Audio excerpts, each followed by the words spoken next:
नमस्कार। आज आमे आसामर संस्कृति आउ पर्वपर्वाणी विषय टिके कथा हबा। आमो पाखरे गोटे लेखा अछि कामाख्या मंदिर उत्सव नारे। सेथिरे आसामर किछि पर्व विषय कुहा जाइछि। हाँ, आसाम कहले तो बहुत किछि मनकु आसे। हाँ, किंतु आमर मूल काम हेउछि एई लेखा भितर गोटे निर्दिष्ट प्रश्नर उत्तर खोजिबा। अच्छा, को प्रश्न? प्रश्नटी हेला गुवाहाटीर जो प्रसिद्ध कामाख्या मंदिर अछि नीलाचल पहाड़ उपरे। हाँ, कामाख्या पीठ। आज्ञा सेइथि गोटे खास पर्व पालन हुए। लेखारे थिबा पर्व भितरु सेइटाकु चिन्हट करिबाकु हेबो। ओहो, बुझिली। माने एइटा खाली जनरल नॉलेज नुहे। ना ताठु टिके अधिक। माने केमिति गोटे जागार निजस्व संस्कृति तार स्वतंत्रता से विषय भाबिबाकु पड़िबो। आपण एकदम ठीक कहिले। कामाख्या मंदिरर महत्व तो बहुत खाली आसाम पाई नुहे, पूरा भारत पाई। हाँ, एक प्रमुख शक्तिपीठ। आज्ञा एहार धार्मिक आउ कोन कहंती तांत्रिक महत्व भी अछि।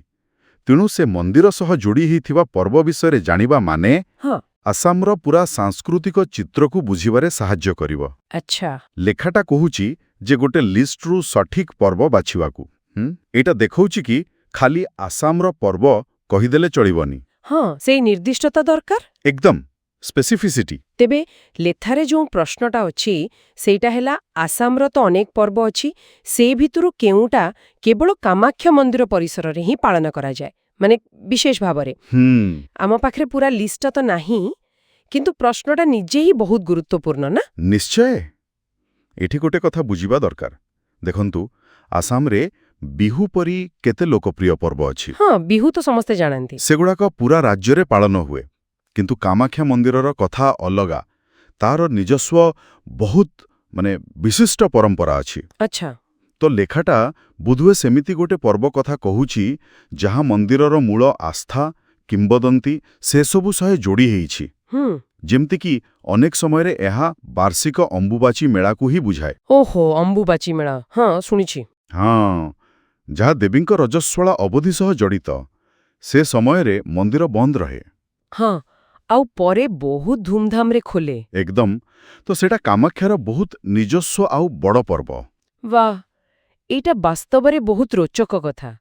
तमाने ए प्रश्नटा खाली गोटे ना जानिबा कथा नुए। ना एटा से जागार पुराण धर्म समाज जो विश्वास अछि तार गभीरता को छुउछि। ठीक कहले। गोटे अंचलर सबु पर्व तो गोटे मंदिर रे समान भावरे पालन हुएनी। हाँ, ता तो निश्चय। प्रतिटी जागार निजर गप्प निजर महत्व। निश्चित भावरे। आ ई प्रश्नटा हमकु से जो सूक्ष्म पार्थक्य अछि सेगुड़ा को देखिबाकू सिखाउछि। हाँ तो काहेकि गोटे निर्दिष्ट पर्व केवल कामाख्यारे एता गुरुत्वपूर्ण काहेकि? यार उत्तर सेही जागार जो अद्वितीय परिचय अछि ता भितरे ही लुचि रहिछि। अच्छा। तो लेखाटा आमकू माने साधारण ज्ञानरू आगकू जाई निर्दिष्ट सांस्कृतिक कथागुड़िकू चिन्हिबाकू आउ सम्मान देबाकू कहुछि। ताहेले आजिर ए जो आलोचना हेला सेथिरु मुख्य कथाटा हेला जे कौनसी जागार संस्कृति को बुझिबाकू हेले हाँ, खाली बड़ बड़ पर्व किमा मोटामोटी कथा जानिदेले हेबनी ना, यथेष्ट नुहे। सेठिकार जो विशेषत्व निर्दिष्ट परंपरा आउ ता पछर कहानी से सबु जानिबा बेसी जरूरी। बिल्कुल।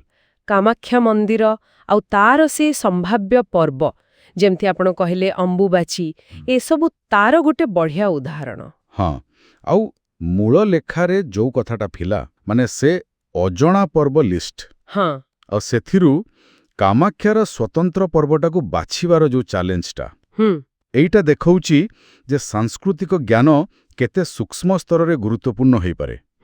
खाली मु जानिची कहिबा आउ मु बुझिची कहिबा भितरे। हाँ, बहुत फरक। एक पार्थक्य सृष्टि करूची एटा। ए कथाटा निश्चय श्रोतामानंक पई गोटे भाबिबार विषय। हाँ तो आमी जेतेबेले कोनोसी स्थान बा समुदायर संस्कृति विषय जाणुछे बा शिखुछे आमे प्रकृतरे केते गभीरकू जाउछे। खाली से परिचित ना केइटा मने रखिदेले कोन यथेष्ट ना से जागाकू जहा अलगा करूची से निर्दिष्ट परंपरा से विश्वास से सबको बुझिबाकू चेष्टा करिबा दरकार।